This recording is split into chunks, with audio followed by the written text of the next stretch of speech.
Growing up in Brixton, I'm passionate about it just naturally. Like, it's very hard to explain. You could tell if someone's from Brixton or from South London or whatever, because it's just about them. Like, the energy is just different. Like, things that we would experience, it's almost universal, like a group experience.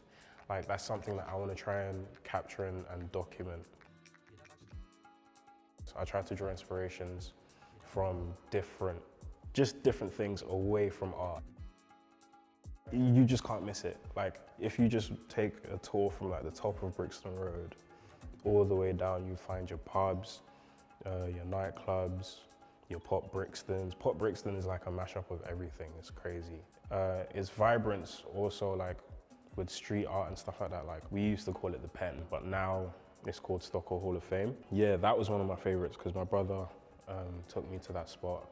He first introduced me to graffiti and took me to that spot. And yeah, like, I did my first couple doodles and that.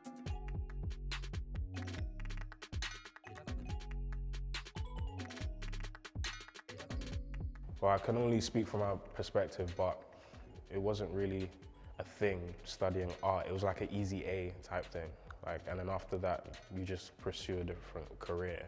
The only conversations that I would have to broaden my mind or my perspective was with my art teacher. He would just look at my work and be like, oh, you know what you should look at? Like, you should look at like St. Martin's and like their portfolios and people who come from there, because he feels like, you know, my work would fit in that environment.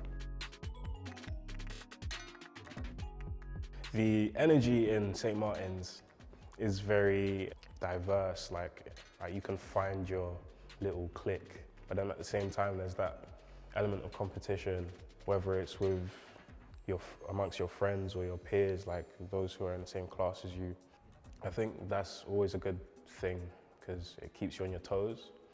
At my first official exhibition, I would say, was with the Autograph BP Gallery in Shoreditch. We did a insights course with photography and we did our like final show in there. That was my first experience showing work, so it gave me a little bit of insight into that. I was like, yeah, I need to do more of this.